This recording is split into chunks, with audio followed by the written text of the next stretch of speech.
Hello दोस्तों, स्वागत है आप सभी का आपके अपनी यूट्यूब चैनल मैथ्स वाटिका में। दोस्तों मैं हूं रुपेश यादव और इस वीडियो में हम लोग मैथमेटिक्स के 10 वैसे क्वेश्चन को देखने वाले हैं जो कि अक्सर आपके एग्जाम में रिपीट करता है।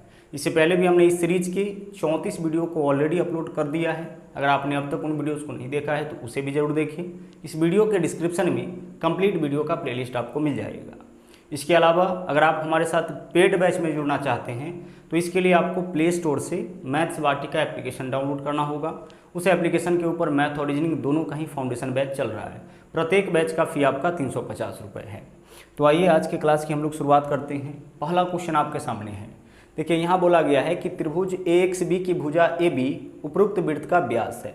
यानी त्रिभुज AXB का जो भुजा AB है ना वह इस वृत्त का व्यास है।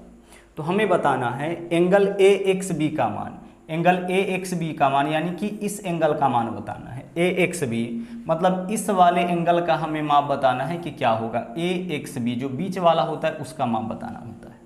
अब जो ज्योमेट्री के क्वेश्चन होते हैं ना वो आपका थ्योरी बेस्ड होते हैं। यानी थ्योरी अगर आपको पता हो तो बहुत ही आराम से आप अपना आंसर निकाल सकते हैं, लेकिन अगर थ्योरी पता ना हो उस केस में आप आंसर नहीं निकाल पाते हैं। तो यह जो क्वेश्चन है वह किस थ्योरी पे है समझिएगा। जैसे अगर हम बात करें किसी भी वृत्त का, अब इस वृत्त के जो व्यास होगा, सबसे लंबी जीवा को हम लोग व्यास बोलते हैं, ठीक है। जीवा उसको बोलते हैं जो परिधि के दो बिंदुओं को मिलाए। तो यह सबसे लंबी जीवा है यानी कि व्यास है, या फिर केंद्र बिंदु से होकर गुजरने वाली जो जीवा होती है वह व्यास कहलाता है।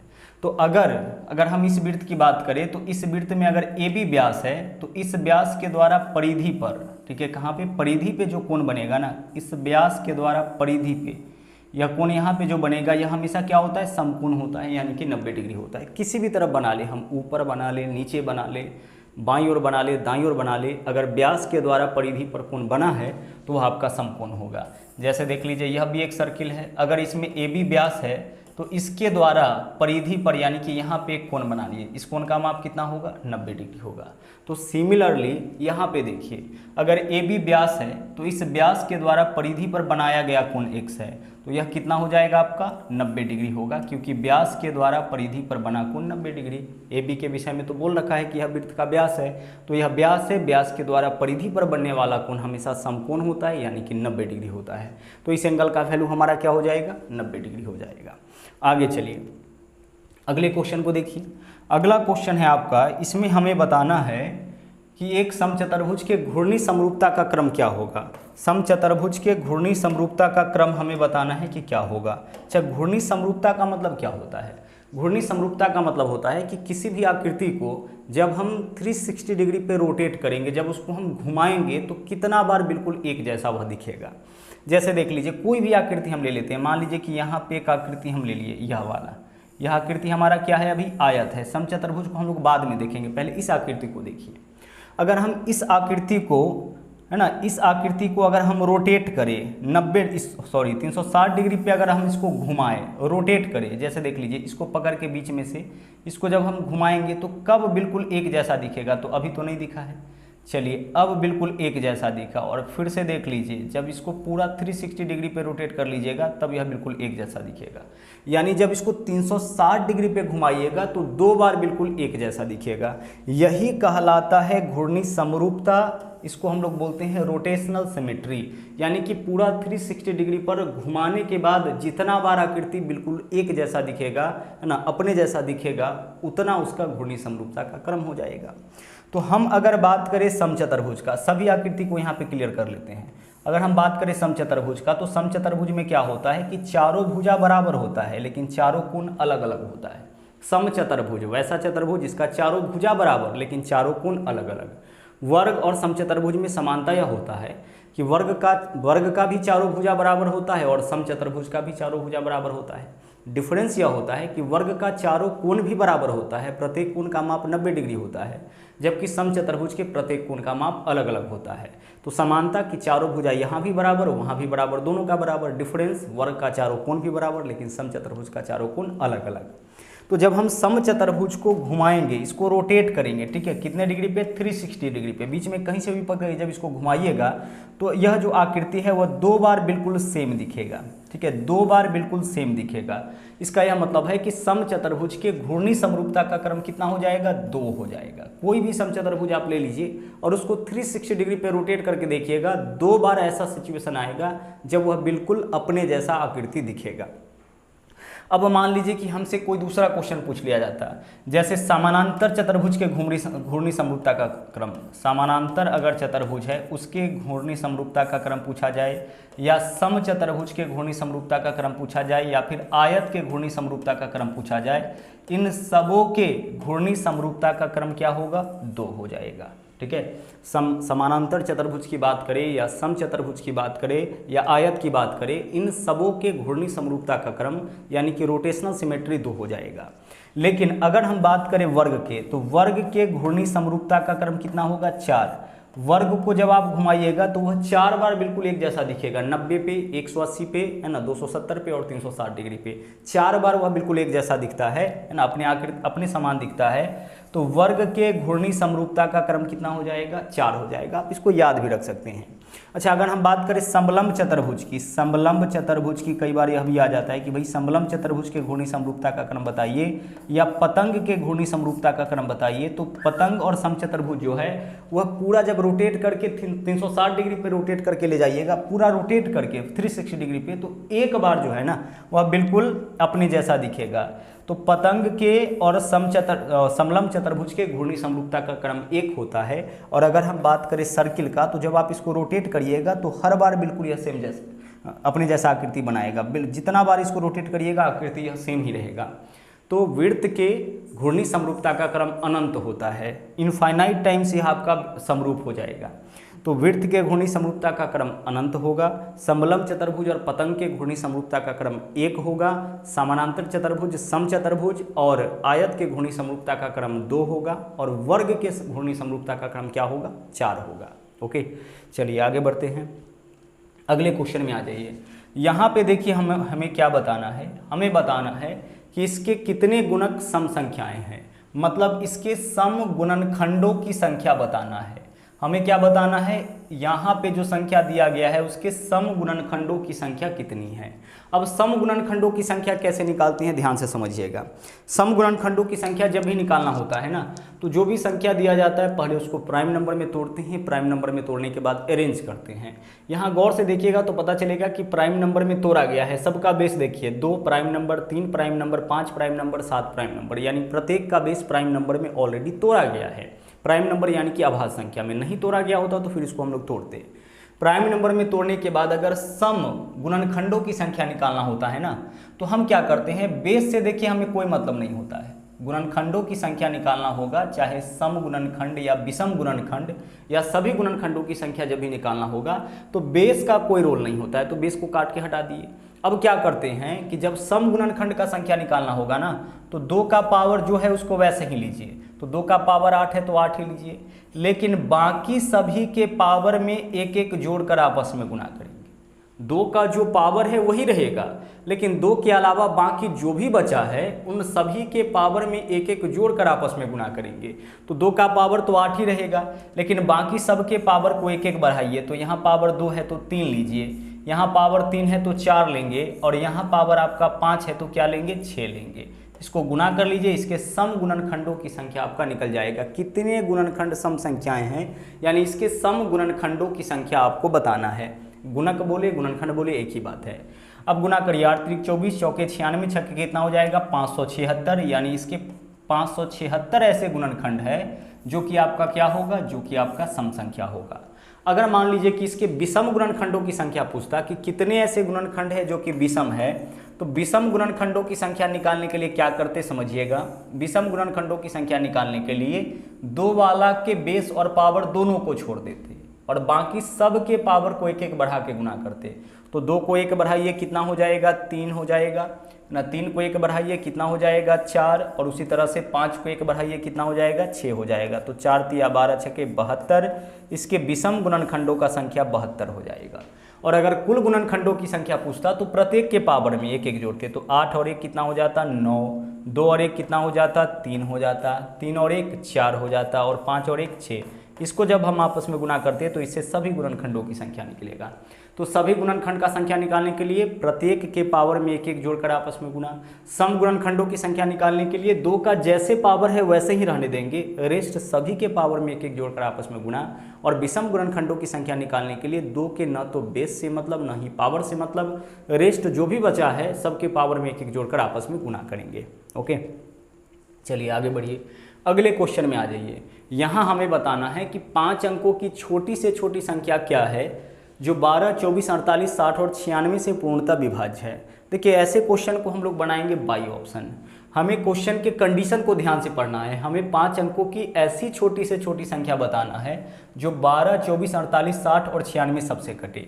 मतलब एक ऐसे ऑप्शन का हमें तलाश करना है जो 12, 24, 48, 60, 96 यानी क्वेश्चन का जो कंडीशन है उसको सेटिस्फाई करे।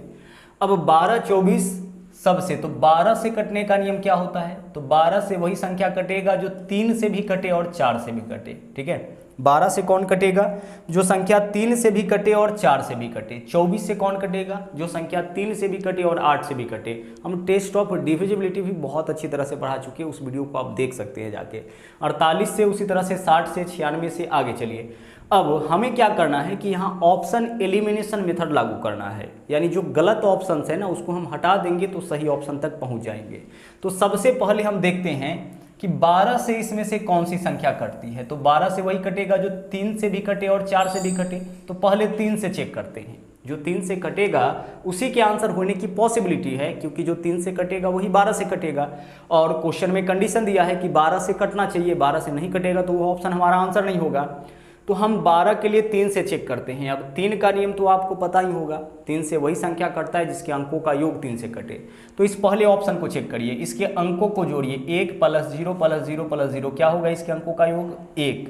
तो इसके अंकों का योग 1 है जो कि आपका 3 से नहीं कटता है, मतलब विकल्प ए तो हमारा आंसर कभी नहीं होगा, क्योंकि यह 3 से नहीं कटा तो 12 से भी नहीं कटेगा। हम लोग ऐसे ऑप्शन की तलाश करें जो 12 से कटे, तो विकल्प ए हमारा आंसर नहीं होगा। आगे चलिए विकल्प बी को चेक करिए, अंकों को जोड़िए, 4 2 6 और 1 7। इसके अंकों का योग 7 आया जो कि 3 से विभाज्य नहीं है। तो इसके अंकों का योग 3 से नहीं कट रहा है, मतलब कि यह संख्या भी 3 से नहीं कटेगा। और अगर 3 से नहीं कटेगा तो 12 से भी नहीं कटेगा, मतलब इस ऑप्शन के भी हमारा आंसर होने की पॉसिबिलिटी नहीं है, क्योंकि हमें ऐसे ऑप्शन की तलाश है जो 12 से कटे। इसको चेक करिए, अंकों को जोड़िए, 6 1 7 और 1 8। इसके अंकों का योग 8 आया जो कि 3 से डिविजिबल नहीं है, 3 से नहीं कटेगा, तो इसके भी आंसर होने की संभावना नहीं है। तो हमारा आंसर क्या हो जाएगा, विकल्प डी हो जाएगा। जब आपने 3 ऑप्शन को एलिमिनेट कर दिया, हटा दिया, तो चौथा ऑप्शन आपका आंसर हो जाएगा। अब आपके दिमाग में एक प्रश्न उठ रहा होगा कि मान लीजिए कि 2 ऑप्शन ऐसा होता जो 3 से कटता, फिर हम क्या करते। तो हमारे पास अभी कई विकल्प है। 3 के बाद हमें किससे चेक करना है, 4 से, फिर 24। तो 24 से कौन कटेगा, जो 8 और 3 से, तो फिर हम उसको 8 से चेक करेंगे। तो जब आप आगे चेक कर, जब 12 से नहीं होता, 12 से हमारा आंसर नहीं निकलता, तो फिर 24 के पास जाते हैं, जो 24 से कटेगा वो ऑप्शन हमारा आंसर हो जाएगा। तो ऑप्शन आपका आगे चल के एलिमिनेट हो ही जाएगा, या तो 12 से एलिमिनेट हो जाए या फिर 24 से एलिमिनेट हो जाए, ऑप्शन आपके एलिमिनेट हो जाएंगे और आप अपने ऑप्शन तक, सही आंसर तक पहुँच जाएंगे। ओके, चलिए आगे बढ़िए। अगला क्वेश्चन देखिए क्या है, बोला है एक टेप रिकॉर्डर 10% के लाभ पर 935 में बेचा गया। देखिए 935 में बेचा गया, मतलब 935 जो है ना, यह आपका सेलिंग प्राइस है, ठीक है, विक्रय मूल्य है। लेकिन इस विक्रय मूल्य में क्या हुआ है, 10% का लाभ हुआ है। अब आगे बोला है कि अगर 810 में बेचते, अगर 810 रुपये में बेचे तो वास्तविक मूल्य से वास्तविक लाभ या नुकसान का पता लगाइए। 935 में बेचा है तो 10% लाभ हुआ है, अच्छी बात है। हमें क्या बताना है कि अगर 810 में बेचा जाए तो फिर आप बताइए कि कितना लाभ या कितना हानि होगा। गौर से एक चीज़ समझिएगा, बहुत ही ध्यान से देखिए। क्या आपको समझना है, आपको समझना है यहाँ पे कि 935 में 10% का लाभ होता है। इसका मतलब कि 935 जो है ना, वो आपका 110% का मान है। किसका मान है, 110% का। आप बोलोगे कि सर इस बात को हम नहीं समझे कि 935 110% का मान कैसे है।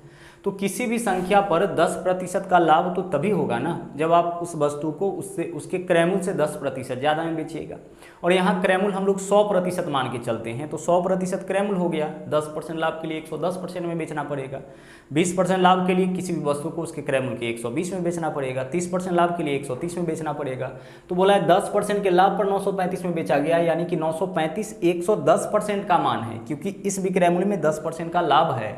तो इसमें 110 से भाग करेंगे तो 1% का मान निकलेगा। हमें क्रयमूल्य निकालना है, यानी 100% का मान, तो 100 से गुना करेंगे। इससे क्या निकल जाएगा, आपका कॉस्ट प्राइस निकल जाएगा इस टेप रिकॉर्डर का।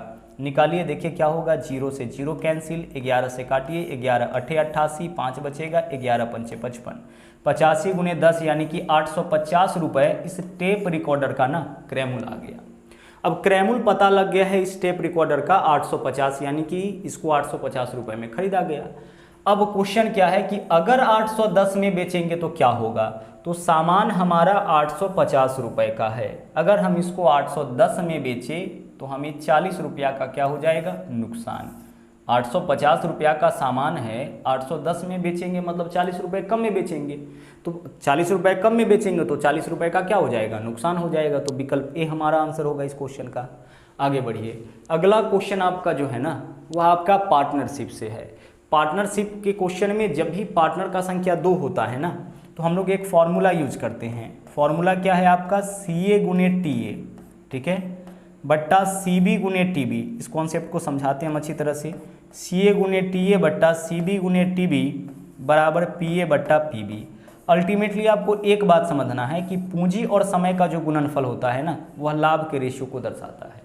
तो जब भी दो पार्टनर की बात होती है तो हम लोग यही फॉर्मूला यूज करते हैं, CA गुने TA बट्टा CB गुने TB बराबर PA बट्टा PB, जहाँ C का मतलब है कैपिटल यानी कि पूंजी, T का मतलब टाइम यानी कि समय और P का मतलब प्रॉफिट यानी कि लाभ। अब जहाँ भी A लगा हुआ है उसका मतलब A का, B लगा हुआ है उसका मतलब B का। CA मतलब A की पूंजी, TA ये मतलब गुने मतलब A का समय, तो A की पूंजी गुने A का समय बराबर A का लाभ, B की पूंजी गुने B का समय बराबर B का लाभ, ठीक है। अब क्वेश्चन में आइए, मोहन एक कपड़ा व्यवसाय में 1 लाख रुपए निवेश करता है। तो मोहन का निवेश बताइए कितना है, 1 लाख रुपए, ठीक है। मोहन का निवेश कितना है, मोहन का निवेश 1 लाख रुपए है, ठीक है। कुछ महीने के बाद सोहन 40,000 रुपये। अब सोहन का निवेश देखिए कितना है, सोहन का निवेश कितना है, 40,000 रुपये है। देखिए यहाँ पे ना A की पूंजी है, नीचे में B की पूंजी है। मोहन का निवेश 1 लाख रुपए, सोहन का निवेश 40,000 रुपये, उसका साझेदार हो जाता है। देखिए मोहन कपड़ा व्यवसाय में 1 लाख रुपए निवेश किया, कुछ महीनों के बाद सोहन शामिल हुआ। देखिए सोहन कुछ महीना के बाद शामिल हुआ है, ठीक है। आगे उसका साझेदार बन जाता है वर्ष के अंत में, यानी व्यापार कितना दिन चला, 1 वर्ष चला। तो अगर व्यापार 1 वर्ष चला है तो मोहन का पूंजी तो व्यापार में पूरा 1 वर्ष यानी 12 महीना लगा होगा, लेकिन सोहन का पूंजी व्यापार में कितना दिन लगा यह बात तो हमें नहीं पता है। तो हम मान लिए कि सोहन का पूंजी व्यापार में 1 महीना तक लगा, क्योंकि देखिए कुछ महीनों के बाद सोहन शामिल हुआ, तो 1 वर्ष के व्यापार में कुछ महीना के बाद शामिल हुआ, कितना महीना बाद तो नहीं दिया है। तो हम मान लिए कि सोहन जो है, सोहन का पूंजी इस व्यापार में 1 महीने तक लगा। ध्यान रखिएगा हम लोग क्या माने हैं, टाइम ऑफ B, यानी कि B की पूंजी व्यापार में कितने दिन तक लगा, तो हम 1 महीना मान लिए। A की पूंजी गुणे A का समय बट्टा B की पूंजी गुणे B का समय बराबर क्या बोला है, दोनों के लाभ को 3:1 के अनुपात में, यानी कि ऊपर वाला लाभ हो गया पहले वाला लाभ मोहन का, बाद वाला लाभ सोहन का। दोनों के लाभ को 3:1 के अनुपात में बांटा गया, यानी मोहन का लाभ अनुपात सोहन का लाभ। तो ऊपर में मोहन का लाभ, नीचे में सोहन का लाभ। CA गुने TA बट्टा CB गुने TB बराबर PA बट्टा PB।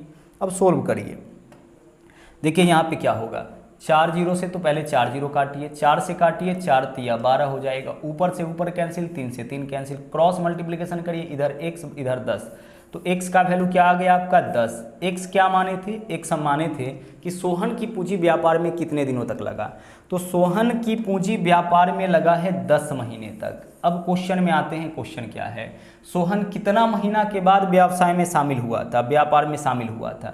हमें यह बताना है कि सोहन कितना महीना के बाद व्यापार में शामिल हुआ है।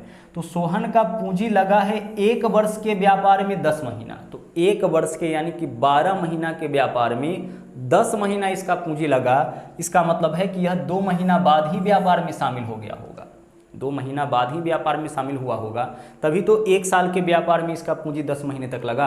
अगर हमसे यह क्वेश्चन पूछता कि सोहन का पूंजी व्यापार में कितने दिनों तक लगा, तो हमारा आंसर 10 हो जाता। लेकिन हमसे क्या पूछा है कि कितना महीना के बाद सोहन शामिल हुआ, तो 1 वर्ष के व्यापार में सोहन का पूंजी 10 महीना लगा, यानी कि 2 महीना बाद व्यापार में शामिल हुआ होगा। क्लियर। चलिए आगे बढ़ते हैं। अगले क्वेश्चन को देखिए क्या है। बोला है एक नियमित बहुभुज, है ना, रेगुलर पॉलीगन के भीतरी और बाहरी कोनों में अंतर 60 डिग्री का। पॉलीगन यानी कि बहुभुज, बहुभुज बहुत अच्छी तरह से हम पढ़ा चुके हैं। देखिए पॉलीगन आपका त्रिभुज, चतुर्भुज, पंचभुज, खष्टभुज जो भी होता है सब आपका पॉलीगन होता है। पॉलीगन के लिए एक चीज़ आप समझ लीजिए, जैसे कोई भी पॉलीगन लीजिए, हम एक चतुर्भुज ही ले लेते हैं, ठीक है, ये हमारा एक पॉलीगन हो गया। अब इसमें अगर बाहरी कोण का माप आपको पता है कि इधर 80 डिग्री का कोण बन रहा है, तो इसके आंतरिक कोण का माप पता है कि 80 डिग्री का कोण बन रहा है, तो इसका जो बाहरी कोण होगा वो पक्का कितना डिग्री होगा, 100 डिग्री होगा। क्यों ऐसा होगा, क्योंकि सीधी रेखा पर 180 डिग्री का कोण बनता है। तो किसी भी पॉलीगन के आंतरिक कोण और बाहरी कोण का योग 180 डिग्री होता है। इसको आपको ध्यान में रखना है, चाहे तो त्रिभुज हो, चतुर्भुज हो, पंचभुज हो, कोई भी आकृति हो, उसके प्रत्येक आंतरिक कोण और प्रत्येक बाह्य कोण का योग आपका 180 डिग्री होता है। यहाँ पे क्या दे रखा है, बोला है कि भीतरी और बाह्य कोणों में अंतर 60 डिग्री। भीतरी यानी कि इंटरनल एंगल और बाहरी यानी कि एक्सटर्नल एंगल, इसमें अंतर कितना डिग्री का है, 60 डिग्री का है। ध्यान से क्वेश्चन समझिएगा, इंटरनल एंगल और एक्सटर्नल एंगल में जो अंतर है वह कितना डिग्री का है, 60 डिग्री का। अब आगे देखिए क्या बोला है, एक चीज़ और, यह चीज़ तो क्वेश्चन में दे रखा है और हमें एक चीज़ पता है, क्या पता है कि internal angle plus external angle, यानी प्रत्येक अंतःकोण प्लस प्रत्येक बाह्य कोण का योग कितना होता है, 180 डिग्री होता है। ऐसा पॉलीगन में होता है, यह बात तो हमें पहले से पता है और इस क्वेश्चन में इतना चीज़ आपका दे रखा है। क्लियर। देखिए यह बात तो हमें पहले से पता है कि किसी भी बहुभुज के प्रत्येक इंटरनल एंगल और प्रत्येक एक्सटर्नल एंगल का योग 180 होता है। और यहाँ पे क्या दिया है कि भीतरी और बाह्य यानी कि इंटरनल और एक्सटर्नल का जो अंतर है वो 60 डिग्री का है। अब यहाँ पे 2 इक्वेशन बना है, हमें क्या बताना पड़ेगा, यहाँ पे हम एक्सटर्नल एंगल निकाल लेते हैं। तो एक्सटर्नल यानी कि ई का वैल्यू निकालना है, तो हम क्या करेंगे, समीकरण 1 में से 2 को घटाएंगे, तो घटाएंगे तो चिन्ह बदलेगा, माइनस प्लस माइनस, आई से आई कैंसिल, 1 प्लस में 1 माइनस में, ई प्लस ई क्या होगा, 2ई हो जाएगा। और 180 में से 60 माइनस करेंगे कितना होगा, 120। तो 2ई का वैल्यू 120, तो ई का वैल्यू कितना हो जाएगा आपका 60। मतलब प्रत्येक एक्सटर्नल एंगल जो होगा ना वह कितना डिग्री हो जाएगा, 60 डिग्री हो जाएगा। अब यहाँ से समझिए, प्रत्येक बाह्य कोण का माप 60 डिग्री आया है, हमें क्या बताना है कि इसके भुजाओं की संख्या। तो कोई भी पॉलीगन हो उसके सभी बाह्य कोण का योग 360 डिग्री होता है। सभी बाह्य कोण का योग कितना होता है, 360 डिग्री। तो सभी बाह्य कोण के योग में एक बाह्य कोण से भाग करेंगे तो इससे क्या निकल जाएगा, प्रत्येक कोण का माप यानी कि भुजाओं की संख्या। यानी कि 360 डिग्री में प्रत्येक कोण के माप से भाग करिएगा तो इससे नंबर ऑफ साइड्स यानी कि भुजाओं की संख्या निकल जाएगा। तो 360 बट्टा 60 यानी कि भुजाओं का संख्या कितना हो जाएगा, 6 हो जाएगा। जैसे मान लीजिए कि अगर क्वेश्चन में बोला जाए कि किसी बहुभुज के प्रत्येक बाह्य कोण का माप 40 डिग्री है, प्रत्येक बाह्य कोण का माप 40 डिग्री, तो भुजाओं की संख्या क्या होगा, तो 360 बट्टा हम क्या करेंगे 40, 360 बट्टा 40 डिग्री करिए कितना आ जाएगा, 9, यानी भुजाओं का संख्या 9 हो जाएगा।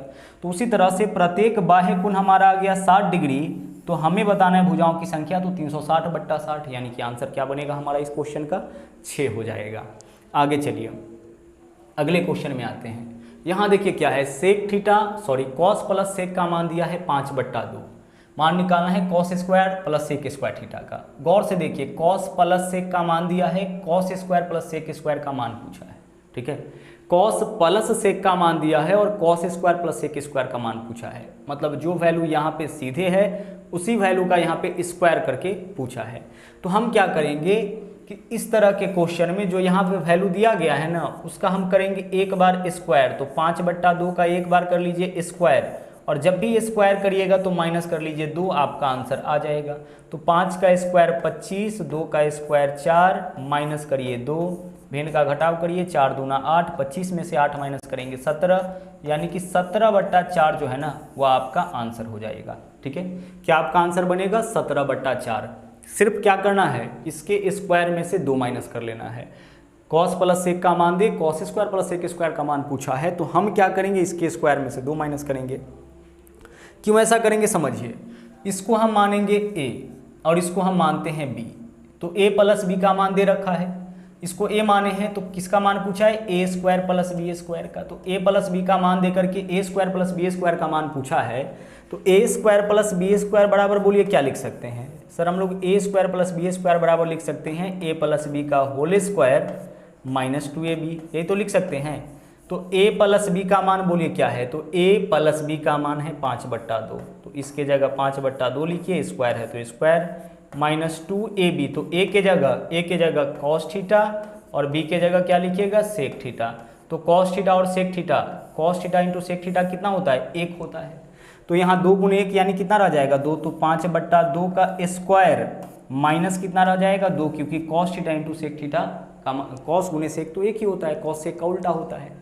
तो जब भी क्वेश्चन में ऐसे दे कि इधर वाला जो वैल्यू होगा वो इसका रिवर्स, मतलब दोनों वैल्यू एक दूसरे का रिवर्स हो और तब इसके वर्गों का योग पूछे, तो हम सिर्फ इसके स्क्वायर में से माइनस कितना करेंगे 2, हमारा आंसर आ जाएगा।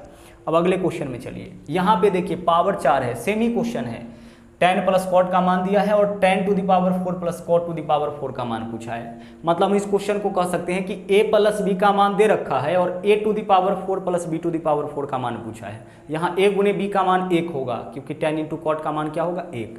तो यहाँ पे हम क्या करेंगे, फिर से स्क्वायर माइनस 2, तो सबसे पहले 5 का करिए स्क्वायर माइनस 2 करिए, 25 माइनस 2 कितना हो जाएगा 23। तो इससे तो tan square theta plus cot square theta का मान निकलेगा। हमें तो पावर 4 तक जाना है, तो एक बार और इसका स्क्वायर करिए और जब भी स्क्वायर करिएगा तो 2 माइनस करिएगा। तो 23 का स्क्वायर 529, 529 में से 2 माइनस करिएगा कितना हो जाएगा 527 हो जाएगा। मतलब हमें क्या करना है, square minus 2 again square minus 2 करेंगे तभी तो पावर 4 तक पहुंचेंगे। तो 5 का स्क्वायर 25 माइनस 2 23, 23 का स्क्वायर 529 माइनस 2 यानी कि 527 जो है ना वो आपका करेक्ट आंसर हो जाएगा। आगे चलिए, अगला क्वेश्चन देखिए, बोला है जब सूर्य का उन्नयन कोण 60 डिग्री से 45 डिग्री हो जाता है तो एक मीनार की छाया 10 मीटर ज़्यादा बढ़ जाती है। देखिए सबसे पहले तो हम बना लेते हैं यहाँ पे मीनार, यह हमारा एक मीनार हो गया, ठीक है, यह हमारा क्या हो गया एक मीनार हो गया, और यह इसके छाया की लंबाई। कभी भी जो छाया बनता है वह नीचे में बनता है, यह मीनार का ऊंचाई, यह इसके छाया का लंबाई। क्लियर, चलिए तो हम मान लेते हैं कि मीनार का ऊंचाई AB है और अब इसके छाया का लंबाई इस बिंदु पर BC है। मीनार का लंबाई AB, छाया का लंबाई BC। बोला है कि जब सूर्य का उन्नयन कोण 60 से 45 हो जाता है तो एक मीनार की छाया की लंबाई 10 मीटर बढ़ जाती है। यानी छाया की लंबाई कितना मीटर बढ़ जाता है 10 मीटर। अभी इसको मिला लेते हैं, अभी उन्नयन कोण कितना डिग्री है 60 डिग्री है, ठीक है, अभी उन्नयन कोण कितना डिग्री है 60 डिग्री है, तो छाया का लंबाई यही है। अब छाया का लंबाई क्या होता है बढ़ जाता है, इतना बढ़ गया, कितना बढ़ गया है 10 मीटर बढ़ गया है, तो बढ़ के आपका यहाँ से यहाँ तक आ गया। ऐसा कब होता है, जब सूर्य का उन्नयन कोण 60 डिग्री से 45 डिग्री हो जाता है, ठीक है। चलिए 60 डिग्री तक था तो छाया का लंबाई B से लेकर के C तक था। अब जब 45 डिग्री हुआ तो 10 मीटर बढ़ गया, यानी कि कितना लंबाई आपका बढ़ गया। हमेशा ध्यान रखिएगा जो छोटा एंगल होगा उसको बाद में रखना है, बड़ा एंगल को पहले रखना है, क्योंकि जितना आप इसके समीप आइएगा, लंब के समीप आइएगा, एंगल बढ़ता जाएगा, जितना दूर जाइएगा वो एंगल घटता जाएगा। तो हमें बताना है मीनार की ऊंचाई, तो मीनार की ऊंचाई को हम यहाँ पे h मानते हैं, ठीक है। हमें क्या बताना है इस क्वेश्चन में, मीनार की ऊंचाई क्या होगी, इसको हम h माने हैं। अब देखो इस क्वेश्चन को सोल्व करने के लिए ना अक्सर ऐसा क्वेश्चन आता ही है, हम लोग एक फॉर्मूला यूज करेंगे। सबसे पहले कॉन्सेप्ट समझिए, देखिए दोनों कोण बनाने वाली बिंदु के बीच की दूरी को हम हमेशा d से डिनोट करेंगे। यहाँ d का वैल्यू दे रखा है कितना 10। दोनों कोण बनाने वाली बिंदुओं के बीच की दूरी को हम किससे डिनोट करेंगे, d से डिनोट करेंगे। और जो मीनार होगा, टावर होगा, उसके ऊंचाई को हम किससे डिनोट करेंगे, h से। अब यहाँ पे एक फॉर्मूला यूज करते हैं, क्या फॉर्मूला यूज करते हैं, फॉर्मूला हम लोग यूज करते हैं यहाँ पे d बराबर, समझिएगा आप इसको, फॉर्मूला क्या यूज करते हैं, d बराबर h इंटू कॉट थीटा 1, ठीक है, cot theta 1 minus cot theta 2, यही फॉर्मूला हम लोग यूज करते हैं, d बराबर h cot theta 1 minus cot theta 2।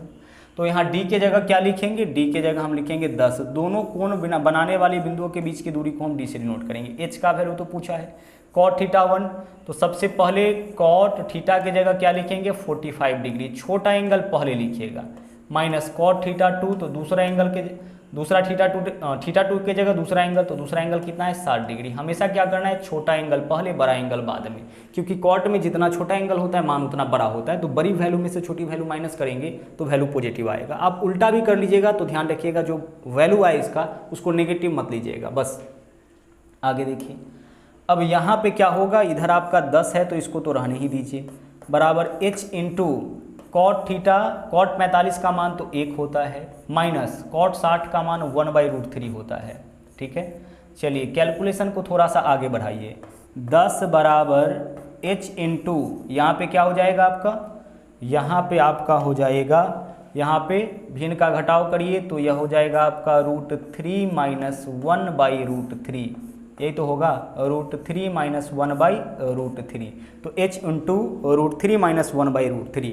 अब क्रॉस में गुना करिए, क्रॉस में गुना करिए तो √3 से 10 में गुना करिएगा तो क्या हो जाएगा आपका 10√3, यही तो होगा, √3 से 10 में गुना 10√3, √3 माइनस 1 इधर गुना में इधर आएगा तो भाग में, यानी कि √3 माइनस 1 कहाँ जाएगा, बट्टा में, और बराबर इधर क्या बचा है आपका h बचा है। अब बाकी हमें इसका परिमेयकरण करना पड़ेगा। ठीक है, डाटा की वजह से क्वेश्चन आपका बड़ा बन रहा है, नहीं तो यहीं पे हमारा क्वेश्चन सोल्व हो जाता। अब हम इसका परिमेयकरण करेंगे। घातांक और करनी में परिमेयकरण आप सीखे थे, परिमेयकरण कैसे करेंगे, नीचे वाला पार्ट को ऊपर ले जाइए तो बीच का चिन्ह क्या होगा, बदल जाएगा, और बट्टा में वर्गों का अंतर, √3 का वर्ग 3, 1 का वर्ग 1, 3 और 1 में अंतर 2 का, बराबर h। यह हम लोग परिमेयकरण किए हैं। ठीक है, यहाँ पे हम लोग क्या किए हैं, परिमेयकरण किए हैं। परिमेयकरण कैसे करते हैं, नीचे वाला को ऊपर ले जाके लिखते हैं, बीच का चिन्ह बदल जाता है, बट्टा में दोनों के वर्गों का अंतर।